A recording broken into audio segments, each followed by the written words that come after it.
സന്തോഷ് ട്രോഫിയിൽ 8ാം കിരീടം ലക്ഷ്യമിട്ട് കേരളത്തിന്റെ ചുണക്കുട്ടികൾ ഇന്നിറങ്ങും. കരുത്തരായ സർവീസസ് ആണ് ഫൈനലിൽ കേരളത്തിന്റെ എതിരാളികൾ. അസമിലെ ദക്വാഖാന ഫുട്ബോൾ സ്റ്റേഡിയത്തിൽ ഉച്ചയ്ക്ക് 1-നാണ് കലാശപ്പോരാട്ടം. ഇന്ത്യൻ ഫുട്ബോളിന്റെ കളിമുറ്റത്ത് വീണ്ടും ഒരു കേരള സർവീസസ് ഫൈനൽ. കഴിഞ്ഞ സീസണിലെ റണ്ണേഴ്സപ്പായ കേരളം ഇത്തവണ കിരീടത്തിൽ കുറഞ്ഞതൊന്നും പ്രതീക്ഷിക്കുന്നില്ല. മിന്നും ഫോമിലുള്ള കേരളത്തിന്റെ പ്രതീക്ഷകൾ അജ്സലിലും ക്യാപ്റ്റൻ മനോജിലും. ഗ്രൂപ്പ് ഘട്ടത്തിൽ തോൽവി അറിഞ്ഞത് ഒറ്റ മത്സരത്തിൽ. തോൽവി ഏറ്റുവാങ്ങിയത് സർവീസസിനോട് മാത്രം, അതും ഒരു ഗോളിന്.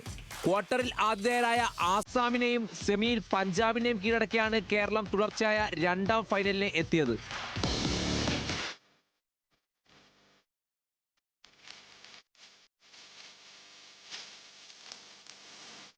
അതേസമയം പ്രിലിമിനറി തൊട്ട് മിന്നും ഫോമിലുള്ള സർവീസസ് ഫൈനലിലേക്ക് എത്തിയത് ഗ്രൂപ്പ് ഘട്ടത്തിൽ കേരളത്തിനെയും ക്വാർട്ടറിൽ വെസ്റ്റ് ബംഗാളിനെ അട്ടിമറിച്ച് സെമിയിലെത്തിയ റെയിൽവേസിനെ മറുപടിയില്ലാത്ത 2 ഗോളിന് തോൽപ്പിച്ചുമാണ്.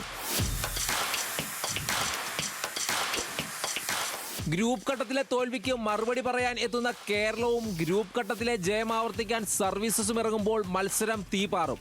നിലവിൽ 6 ഫൈനലുകളിൽ ഏറ്റുമുട്ടിയ ഇരു ടീമും 3 വീതം കിരീടം നേടിയിട്ടുണ്ട്. Sports desk, news Malayalam.